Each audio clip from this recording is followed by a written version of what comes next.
प्रकृति हमें बहुत कुछ सिखाती है। प्रकृति में बहुत कुछ है जिससे हमें सीखने की जरूरत है। आज हम बहुत सारी चीज कृत्रिम दुनिया में जी रहे हैं। आज हमने अपने लिए बहुत सारे सुविधाएं कर ली है, लेकिन फिर भी हम जब भी लाइफ से बोर हो जाते हैं, जब भी लाइफ से ऊब जाते हैं, तो कहाँ जाना चाहते हैं? प्रकृति की गोद में जाना चाहते हैं। अभी यदि बहुत गर्मी पड़ रहा हो तो आप कहाँ जाना चाहोगे? आप पहाड़ों में जाना चाहोगे? आप ऊंचे स्थानों में जाना चाहोगे? यदि बहुत ठंड लग रहा है तो आप कहाँ जाना चाहोगे? वैसे जगह, समुद्र के किनारे। या सपोज करो कि नॉर्थ इंडिया में हो, बहुत आप ठंड का मौसम है तो आप साउथ इंडिया जाना चाहोगे, समुद्र के किनारे जाना चाहोगे। गर्मी में बहुत परेशान हो तो हिल स्टेशन में जाना चाहोगे, वो प्रकृति के नजदीक। यद्यपि आप, हर कोई जिनके पास क्षमता है, आप अपने घर में ही अपने अनुसार टेम्परेचर को चेंज कर सकते हो, अपने अनुसार वातावरण को चेंज कर सकते हो। आपके पास जैसे जैसे पैसे बढ़ते जाते हैं, आप प्रकृति के क्लोज सिस्टम को अपने कृत्रिम तरीके से बना लेते हो। लेकिन फिर भी प्रकृति का महत्व अपना है। कितना भी एयर कंडीशन लगा लो, कितनी भी कुछ चीजें कर लो, जो प्राकृतिक रूप से हवाएं बहती है, जब आप समुद्र के किनारे बैठते हो, जब आप प्रकृति के गोद में होते हो, तो उसकी वो बराबरी नहीं कर सकता है। कहा जाता है प्रकृति में बहुत सारे सामंजस्य हैं। प्रकृति स्वतः से बहुत सारी चीजों को मेंटेन रखती है, चक्र चलाती रहती है। ऐसा कहा जाता है कि अल्बर्ट आइंस्टाइन ने कहा था।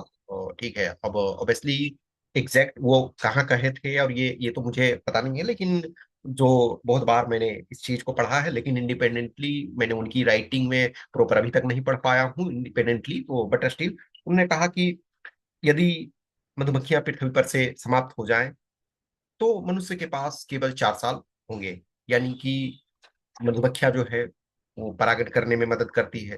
अब इसका ये लिटरल मीनिंग नहीं लो कि एकदम मधुमक्खी खत्म हो गया तो 4 साल ही। परागण और भी बहुत लोग ये करते हैं, बहुत सारे जीव हैं।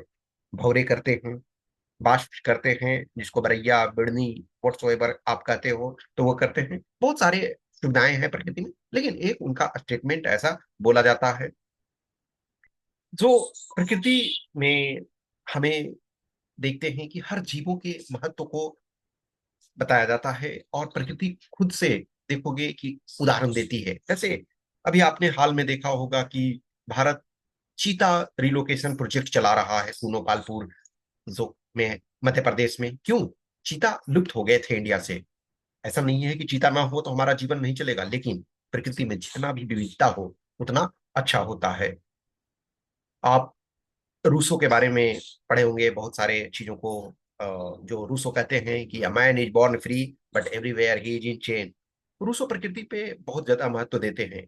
रूसो के अनुसार कहते हैं कि प्रकृति वह अवस्था है जिसमें मनुष्य स्वतंत्र और स्वाभाविक रूप से रहता है, बिना सामाजिक बंधनों या कृत्रिम नियमों के। उन्होंने प्राकृतिक अवस्था को सभ्यता से पहले की स्थिति के रूप में वर्णित किया, जहां मनुष्य अपने सहज गुणों और आत्म संरक्षण की प्रकृति और प्रवृत्ति के अनुसार कार्य करता है। रूसो का मानना था प्राकृतिक मनुष्य दयालु और सहानुभूतिपूर्ण होता है और वह सामाजिक जीवन की जटिलताओं से मुक्त होता है।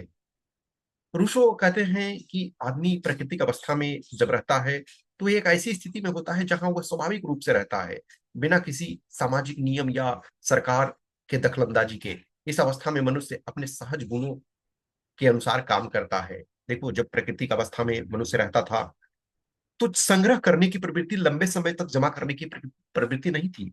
जैसे आज हम क्या है, धन संपदा अधिक से अधिक जमा करके रखते हैं। कुछ तो ऐसे हैं जो सोचते हैं कि हम 10, 20, 50 पीढ़ियों के लिए जमा कर लें। लेकिन सोचो, आज से आप उन अवस्था में सोचो जहां लोग का हंटिंग गैदरिंग सोसाइटी था, जहां लोग कंदमूल, फल फूल और जानवरों का शिकार करके खाते थे। तो आप एक जानवर को, बड़े जानवर को शिकार आपने किया, तो क्या उसे संग्रहित करके बहुत दिन तक रख सकते थे? नहीं। आपको उसे मिल बांट करके खाना है। सपोज करो कि आप एक बड़े जानवर का आज शिकार किया गया, तो सारे कबीले के लोग मिल करके, सारे ग्रुप के मिल करके आज वो वितरित करेंगे, खाएंगे। फिर कल जब शिकार करना होगा तो सब लोग साथ में जाएंगे। आपने भीमबेटका की केव में देखा होगा कि बहुत सारे हंटिंग के सीन्स है वहां पे है। यानी आदमी जो है प्रकृति में चीजों को लंबे समय के प्लान के लिए नहीं सोचता है उस ढंग से जब प्राकृतिक अवस्था में रहता है। तो रूसो कहते हैं कि मनुष्य का जो स्वाभाविक रूप से मनुष्य जो होता है प्राकृतिक रूप से अच्छा होता है, और प्राकृतिक अवस्था में वह सहानुभूतिपूर्ण और दयालु होता है। मनुष्य जो है वो अपने को, जैसे जैसे सभ्यताएं आती जाती है वैसे वैसे वो सामाजिक दबाव में अपने नेचुरल जो प्राकृतिक गुण है उनको खोता जाता है। जैसे जब भी हम समाज में देखते हैं कि लोग अधिक से अधिक संग्रह कर रहे हैं, तो क्या होता है, दूसरे आदमी भी सीखते हैं। जब कहा जाता है कि एक बच्चे को सपोज करो कि आप कुछ अच्छे लोगों के साथ में रखो, तो ज्यादा संभावना है कि वो बच्चा अच्छा बनेगा। लेकिन बुरे लोगों के साथ रखोगे तो संभावना है कि बुरा होगा। यदि एक ऐसे घर में बच्चे को रखो कि हर कोई मोबाइल में बिजी है, तो बच्चा भी मोबाइल में अधिक बिजी होने लगेगा। एक वैसे घर में बच्चे को रख दो जहां हर लोग खेती करते हैं, खेतों में जाते हैं, बगिया में जाते हैं, तो वहां क्या है, बच्चों का जो होगा प्रकृति से प्रेम होगा। रूसो शिक्षा पर भी कहते हैं, शिक्षा पर उनका एक फेमस कृति है इमाइल, ठीक है, और एमिल कहते हैं, ठीक है, EMILE, ठीक है। तो एमिल और इमाइल जो भी आप कह सकते हो, शिक्षा पे उनका एक बहुत बड़ा बुक है। सोशल कॉन्ट्रैक्ट एक उनका, जो जो हमने आपको अभी बोला कि सोशल कॉन्ट्रैक्ट, उसमें जिसमें वो कहते हैं कि मनुष्य स्वतंत्र विचार वाला प्राणी है और वो पैदा होता है स्वतंत्र होता है, लेकिन हर जगह वो जंजीरों में है। तो ये सोशल कॉन्ट्रैक्ट में है। लेकिन इमाइली और एमिल व्हाट्सोएवर आप कहते हो, तो एमिल भी बोलते हैं इसको। तो इसमें उन्होंने शिक्षा पर बहुत ज्यादा महत्व दिया है कि प्रकृति के साथ हमें रहने की जरूरत है। रूसो ने प्राकृतिक शिक्षा की वकालत की, जो बच्चों को उनके सहज गुणों और प्राकृतिक वातावरण के साथ विकसित होने की अनुमति देती है। उनका मानना था कि शिक्षा को बच्चों को सामाजिक दबावों और कृत्रिम नियमों से बचाना चाहिए, और उन्होंने उन्हें अपनी प्राकृतिक क्षमताओं को विकसित करने की अनुमति देनी चाहिए। वो कहते हैं कि एक एमिल पात्र के माध्यम से शिक्षा के महत्व को बताते हुए कहते हैं कि शिक्षा जो होना चाहिए वो प्रकृति के अनुरूप होना चाहिए, यानी शिक्षा जो है प्रकृति के नियमों के अनुसार चलना चाहिए। शिक्षा का कार्य वह नहीं है कि बच्चों को ज्ञान से भर दिया जाए, बल्कि वह सुनिश्चित किया जाए कि बच्चों का जो प्राकृतिक विकास है वो बाधित ना हो। कहते हैं वो कि everything is good as it comes from the hands of the nature, everything degenerates in the hands of man. यदि वो नेचर से आता है तो हर चीज अच्छा होता है, और मनुष्य के हाथों में धीरे धीरे वो खराब होता जाता है। रूसो कहते हैं कि शिक्षा का उद्देश्य एक स्वतंत्र, नैतिक और आत्मनिर्भर इंसान का बनाना, उसके एक स्वतंत्र चित्त, चरित्र और स्वभाव विवेक का निर्माण करना है। रूसो कहते हैं कि किसी भी व्यक्ति का या किसी भी बच्चे का जब वो शिक्षा प्राप्त करने लगता है, उसके तीन शिक्षक महत्वपूर्ण होते हैं। पहला, प्रकृति। प्रकृति जो है वो शारीरिक मानसिक शक्तियों का स्वाभाविक विकास में मदद करता है। ठंडा के मौसम में आप क्या है, गर्म कपड़े पहनते हो। गर्मी के मौसम में क्या है, कम से कम कपड़े पहनते हो। बारिश में से कैसे अपने को बचाना है, ये क्या है, प्रकृति सिखाती है। आप एक कहते हैं ना कुंभकर्ण सागा, कि कुंभकर्ण 6 महीने सोता था और 6 महीने जागता था। लेकिन आप प्रकृति में जब रहते हो तो हर मौसम के अनुसार अपने को चेंज करते हो। जैसे आप भगवान बुद्ध के बारे में भी संबंध में जानते हो कि जब बरसात का मौसम होता था तो चौमासा वो किसी गुफा में या किसी सुरक्षित जगह पे बिताते थे। यानी बरसात के मौसम में नदियां नाले उफान पे रहते थे, तो उस समय चलना उनके लिए मुश्किल होता था, तो वो रुकते थे। और जब चौमासा बीत जाता था तो फिर वो अपने आगे के रास्ते पे निकलते जाते थे। तो प्रकृति सबसे बड़ा हमारा टीचर है। उसके बाद मनुष्य, यानी कि समाज द्वारा दी गई शिक्षा। मनुष्य के संबंध में जो क्या है, माता पिता, शिक्षक, और जो आसपास के हमारे लोग हैं। जैसे आप देखोगे कि एक समय था जब बच्चों के दादा नाना दादी नानी कहानियां किससे सुनाते थे। आपने पंचतंत्र की कहानियां सुना होगा। विष्णु शर्मा, कहा जाता है कि एक राजा के 3 पुत्र थे और वो तीनों महामूर्ख थे। तो उन्होंने विष्णु शर्मा को ये कार्यभार संभाला दिया कि हमारे जो बेवकूफ बच्चे हैं उन्हें शिक्षित किया जाए। तो उन्होंने पंचतंत्र की कहानियों के माध्यम से शिक्षा दी। तो व्यक्ति जो है, बच्चा एक जो है, पहला प्रकृति से सीखता है, दूसरा व्यक्ति से। और वो व्यक्ति सबसे पहले उसके माता पिता और उसके परिवार के जो भी हैं, बुजुर्ग हैं और परिवार के अन्य सदस्य हैं, उनसे सीखता है। फिर विद्यालय में शिक्षक से सीखता है। आप यूनिवर्सिटी में जाते हो तो प्रोफेसर से, प्लस वस्तुओं से। आप जब हमारे आसपास बहुत सारी चीजों को, वस्तुओं को देखते हो, उनके गुण धर्म को देखते हो, तो उससे भी हम सीखते हैं। बालक को उसकी आयु के अनुसार शिक्षा देनी चाहिए। रूसो का मानना था कि हर उम्र की अपनी आवश्यकताएं होती है और शिक्षा को उसी के अनुरूप होना चाहिए। उन्होंने एमिल के जीवन को 5 अवस्थाओं में बांटा। जीवन में जब भी मौका मिले तो एमिल को पढ़ो। मैंने पढ़ा है, लेकिन मुझे और भी पढ़ना है।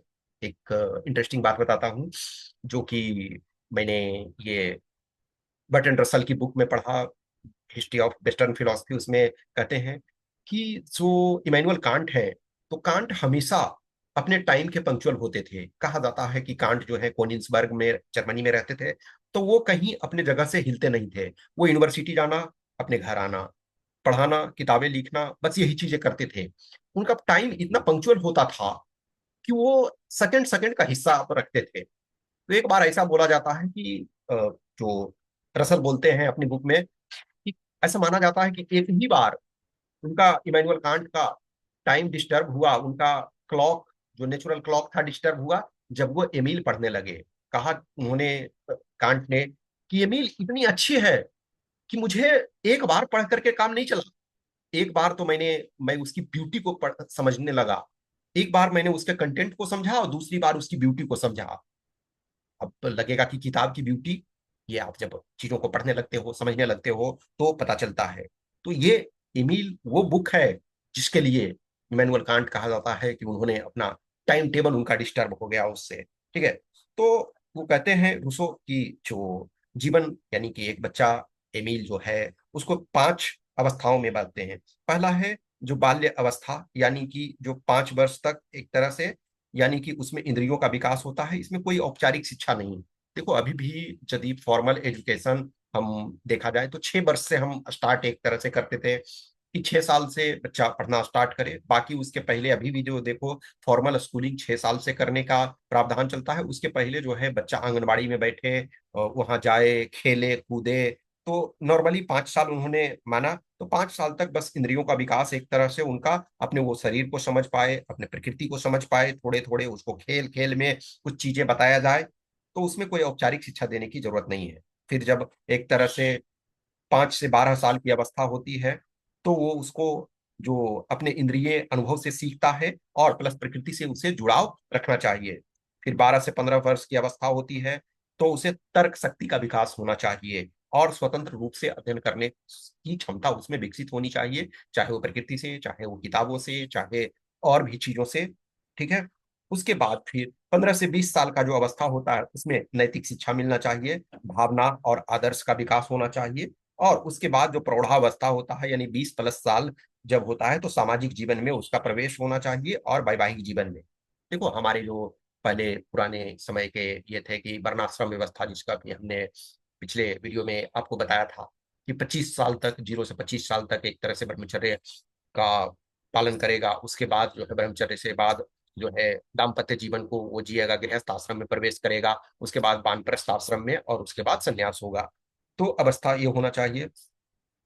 जनरली जो है, रूसो कहते हैं कि जहां तक पॉसिबल हो, किताबी ज्ञान से अलग रखना चाहिए। अब एक इसमें विवाद हो सकती है कि जो आदमी, रूसो खुद बुक कई लिख रहे हैं, उसके बाद बोलते हैं कि किताबों से दूर रहना चाहिए। या इनफैक्ट बहुत ऐसे पर्सन हैं, आप रविन्द्रनाथ टैगोर देखो, शांति निकेतन जो उन्होंने स्टेब्लिश किया, तो हाँ, प्रकृति के अवस्था में वो ज्यादा चाहते थे। तो रूसो कहते हैं औपचारिक विद्यालय और पुस्तकीय शिक्षा का रूसो विरोध करते थे। वो कहते थे कि प्रकृति से बालक जितना अधिक से अधिक सीख सकता है, उतनी अच्छा है। एक ऐसा टाइम आता है जब बाद में जरूरत हो कि यस, वो प्रकृति को से तादाद में स्थापित कर लिया है, सामंजस्य स्थापित कर लिया, उसके बाद वो कुछ चीजों को किताबों से पढ़ सकता है। लेकिन जनरली जहां तक हो सकता है उसे किताबों से दूर रखना चाहिए। स्वतः अनुभव द्वारा सीख। रूसो कहते हैं कि बालक को प्रयोग और अनुभव द्वारा शिक्षा देना जरूरी है। वो कहते थे कि गलती करके सीखना सबसे प्रभावी तरीका है। शिक्षक केवल मार्गदर्शक हो, हस्तक्षेप अननेसेसरी ना करे।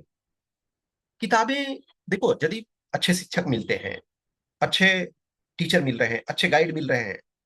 प्रकृति में टीचर एक गाइड के रूप में कि यस, प्रकृति को देखो, समझो, चीजों को वर्क करो, और जहां आपको डाउट होता है वहां पूछो, लेकिन फिर अपने आप से एक्सपेरिमेंट करो। महात्मा गांधी जैसे लोग भी जो हैं, टैगोर, महात्मा गांधी, अभी हमने टैगोर के बारे में बताया कि टैगोर जो हैं वो रूसों के जो एमिल है उससे काफी प्रभावित हैं, महात्मा गांधी भी उससे प्रभावित हैं, और बहुत सारे ऐसे लोग हैं जो उनसे प्रभावित रहे, जो एक तरह से रूसो हैं वो प्रकृतिवाद यानी नेचुरलिज्म पर बहुत अधिक महत्व देते हैं। ठीक है। तो बहुत सारी प्रकृति जो है बहुत सारी चीजों को हमें सिखाती है।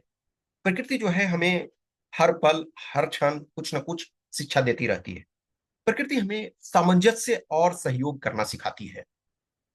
यदि आप देखो कि मान के चलो कि पहले के समय में, अभी आज के डेट में बहुत सारी मशीनें, मॉडर्न इक्विपमेंट्स आ गए हैं।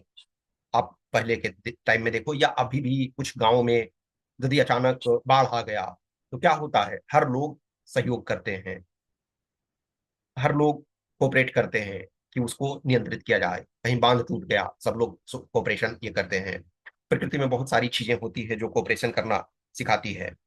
तो जैसे वृक्ष हैं, पौधे हैं, जानवर हैं, पक्षी हैं, नदियां हैं, पहाड़ हैं, सभी मिलकर एक संतुलित वातावरण बनाते हैं। कोई भी प्रजाति अकेले नहीं रह सकती है। वृक्ष पक्षियों को आश्रय देते हैं, नदियां जल देती है, पहाड़ मिट्टी को बचाते हैं, और यह सब मिलकर हमें बताता है कि सहयोग से ही जीवन सुंदर और सार्थक बनता है। प्रकृति में एक चक्र है जो निरंतर चलता रहता है। गर्मी भी आता है तो देखते हो कि पौधे सूख जाते हैं, फिर बरसात आता है, फिर वो खिलखिला करके खिल उठते हैं। प्रकृति धैर्य और संयम रखना सिखाती है।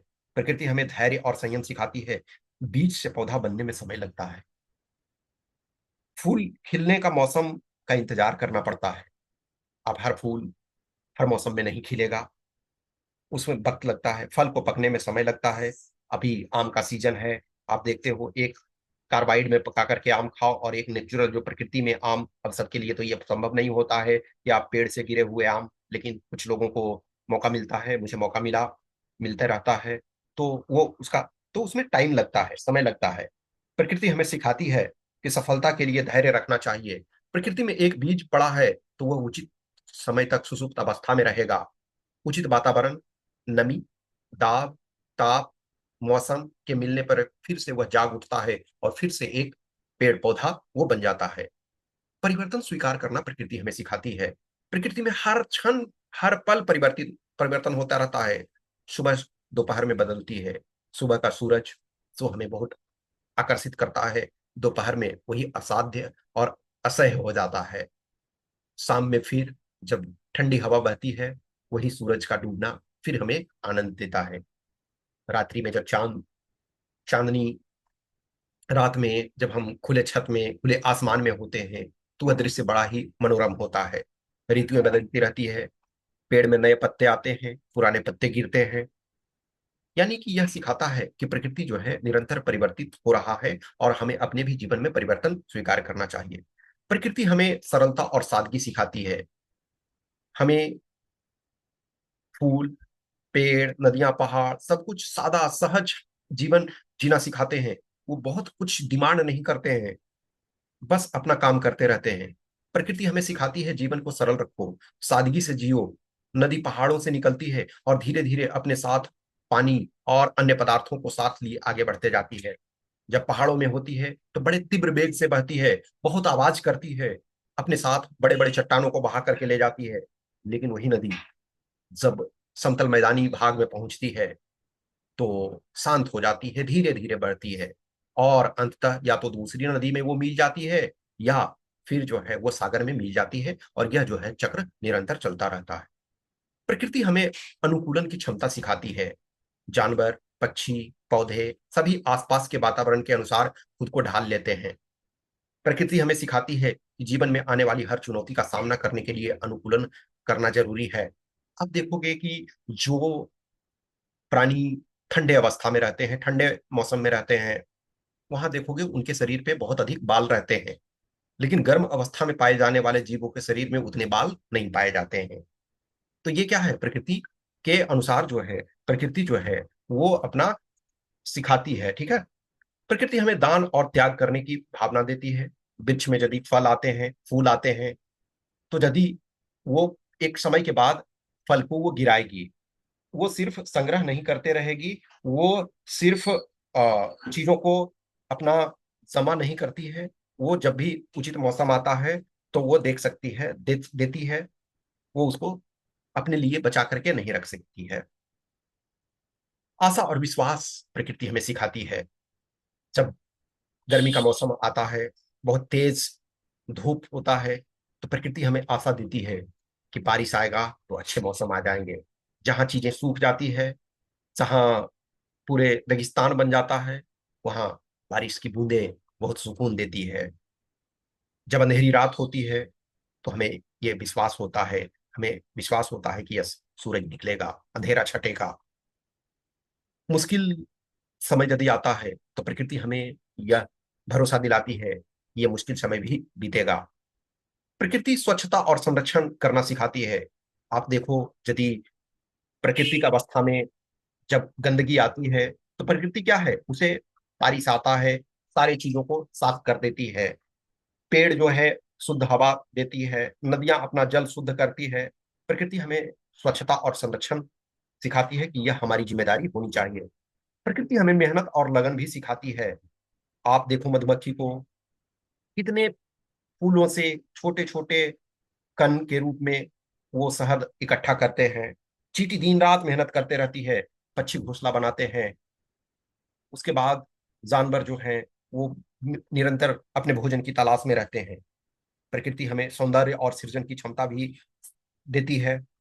आप देखोगे कि कोयल का कूकना, मोर का वर्षा के मौसम में नाचना, विभिन्न प्रकार के पक्षी और पशु जो हैं वो सौंदर्य बिखेरते हैं। मछलियां, पक्षी, बहुत सारे में कलर, विभिन्न रंग होते हैं।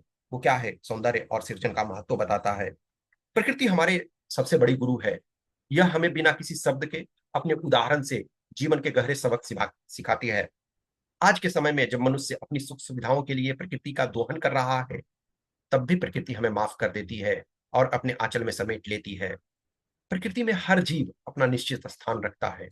कोई भी जीव किसी दूसरे के अस्तित्व को नकारता नहीं है। वृक्ष, पौधे, जानवर, पक्षी सभी मिलकर एक पारिस्थितिक तंत्र बनाते हैं। यह हमें सिखाता है कि हमें भी एक दूसरे के साथ मिलकर रहना चाहिए। किसी के अस्तित्व को हमें नकारना नहीं चाहिए। प्रकृति हमें धैर्य की शिक्षा देती है। प्रकृति हमें परिवर्तन सिखाती है। आप हाल के मॉडर्न के एक ऑथर युवल नोआ हरारी हमारे आपके सामने में हुए। अभी मैंने रूसो या टैगोर या फिर मैनुअल कांट, रसल, इन लोगों के बारे में बताया। ये लोग हमारे बीच में नहीं है, लेकिन अभी युवल नोआ हरारी हमारे समय में हैं। उनकी किताबें दुनिया भर में लोकप्रिय है। वो भी ये कहते हैं, युवल नोआ हरारी, कि प्रकृति अपने आप में अच्छी और बुरी नहीं होती है, प्रकृति अपने आप में होती है। एक भैंस को, एक तोता को आप, एक कोयल को आप अच्छा और बुरा नहीं कह सकते हैं। आपके अपने मूड पे अच्छा और बुरा वो होता है। यदि आप रोमांटिक मूड में है, अच्छे मूड में है, तो कोयल का कूकना बहुत अच्छा लगेगा। यदि आप बहुत अच्छे मूड में हैं तो आपको बारिश की बूंदें बहुत सुकून देगी। यदि आप खुश हैं और आपके पास रजाई है, तो सर्दी आपको बहुत आराम देगी। लेकिन यदि आप बहुत गरीब हैं, आपके पास रजाई नहीं है, आपके पास छत नहीं है, तो आपको बारिश और ठंडा बहुत तकलीफ देगी। तो युवल नोआ हरारी कहते हैं कि प्रकृति अपने आप में अच्छी और बुरी नहीं होती है। यह हमारा जो एक्शन होता है, हमारा जो सोच होता है, हमारा नजरिया जो होता है, और उसे अच्छा और बुरा बनाता है। हमने प्रकृति से बहुत सारी चीजों को लिया है, बहुत सारे चीजों को किया है। युवल नोआ हरारी कहते हैं कि प्रकृति एक कॉम्प्लेक्स सिस्टम है, और उसमें मनुष्य जो है उसको थोड़ा अच्छा और बुरा बनाता है। यदि मनुष्य अच्छे तरीके से प्रकृति को यूज करे तो वो अच्छा बनाएगा। एक बहुत अच्छा इंटरेस्टिंग बात वो बोलते हैं युवल नोआ हरारी, कि बहुत सारी चीजें जब हम ऑर्गेनाइज रूप से एग्रीकल्चर करना स्टार्ट किए, तो ये मत मानो कि हमारा जीवन बहुत अच्छा हुआ। हमारा जीवन बहुत हद तक सिमट गया। जब प्रकृति में हम स्वच्छंद रूप से विचरण करते थे, तो हम ज्यादा मजबूत थे। लेकिन जब हम एक बार स्थिर हो गए तो हम लेबर ज्यादा करने लगे, हमारे पास आराम कम है, संग्रह करने पर हम ज्यादा जोर देने लगे। तो बहुत सारी चीजों को बताते हैं। संक्षेप में यदि हम कहें तो प्रकृति एक बहुत बड़ा शिक्षक है। प्रकृति स्वयं ही सबसे बड़ी शिक्षक है। यह दिखाता है कि हमें प्रकृति में हर चीज से सीख सकते हैं। यदि एक मधुमक्खी शहद बनाती है, एक मकड़ा जाल बनाता है, एक बया पक्षी घोंसला बनाती है, एक मुर्गा बांग देता है, ये सब बहुत कुछ हमें सिखाती है। प्रकृति हमें धैर्य और सहनशीलता सिखाती है। प्रकृति हमें लचीलापन सिखाती है। और प्रकृति हमें संतुलन भी सिखाती है। प्रकृति हमें रचनात्मकता सिखाती है। प्रकृति हमें एकता सिखाती है। प्रकृति हमें जीवन चक्र सिखाती है। प्रकृति हमें सीखने की निरंतर प्रक्रिया सिखाती है। प्रकृति हमें सम्मान सिखाती है। और प्रकृति हमें प्रेम सिखाती है। तो प्रकृति में बहुत कुछ चीजें हैं, प्रकृति में बहुत ऐसे एस्पेक्ट्स हैं जो हमें सिखाती है। हमें निरंतर अवेयर रहने की जरूरत होती है। जब भी हम बहुत फ्रस्ट्रेट होते हैं, बहुत लगता है कि जीवन दुख है, तो प्रकृति हमें मदद करती है। प्रकृति में जो मनुष्य को छोड़ करके अन्य जीव जनरली फ्रस्ट्रेट नहीं होते। जैसे अब, हाँ, उनमें भी मेहनत करके यदि कुछ नहीं मिलता है तो कभी कभी उन्हें भी खींच होती है, लेकिन वो लंबे समय तक उस अवस्था में नहीं रहते। जैसे फॉर एग्जाम्पल लो कि एक बंदर है, अब उसे खाना नहीं मिला, तो हो सकता है आपको चाटा मार सकता है। एक गुरिल्ला जो है वो ग्रुप में फाइट कर सकता है, अपने आप में भी, अपने खुद में भी फाइट कर सकते हैं और मनुष्यों से भी फाइट कर सकता है। एक शेर यदि भूखा है तो किसी को भी वो खाएगा। सामान्यतः जो है प्रकृति में, सपोज करो कि एक शेर है, वो हिरण को खाएगा, लेकिन अननेसेसरी हिरण को नहीं मारेगा। ये वो कोशिश नहीं करेगा कि जितने भी हिरण मिल रहे हैं उसको हम मारते चले, नहीं। यदि उसका एक हिरण से पेट भर रहा है तो वो एक हिरण को ही मारेगा। मनुष्य क्या है कि जब हम प्रकृति से दूर होते गए तो हम बहुत बहुत बहुत चीजों को संग्रह करने लगे जिस चीज की हमें जरूरत नहीं है। हम, यदि एक घर की हमें जरूरत है तो हम 5 घर बना रहे हैं जिनकी क्षमता है। वैसे कम करने की जरूरत है बहुत सारी चीजों को। इसका यह मतलब नहीं है कि हमें आगे बढ़ने की जरूरत नहीं है। ये जरूरी नहीं है, हम ये नहीं कर रहे हैं कि हमें जंगलों में चले जाना चाहिए। लेकिन जब हम अवसाद में होते हैं, चिंता में होते हैं, टेंशन में होते हैं, जब हमें बहुत चीजें समझ में नहीं आती है, तो हमें प्रकृति की ओर निहारना चाहिए। आज जब विकास के दौड़ में हम बहुत आगे निकलते जा रहे हैं, प्रकृति को बहुत सारी चीजों को नष्ट कर रहे हैं, तो हमें सोचना चाहिए कि यदि हम इस प्रकृति को नष्ट कर देंगे तो हमें बहुत नुकसान उठाना पड़ेगा। ऐसे ही बहुत सारी चीजें चलती रहेगी। यदि अच्छा लगता है तो आप लाइक कीजिए, कुछ कमेंट कर, कुछ है आपके पास कहना, अच्छा बुरा जो भी है आप कमेंट कर सकते हैं। ये जो भी है निरंतर चलता रहेगा, चीजें आगे बढ़ती रहेगी। इसको सुनने के लिए बहुत बहुत धन्यवाद।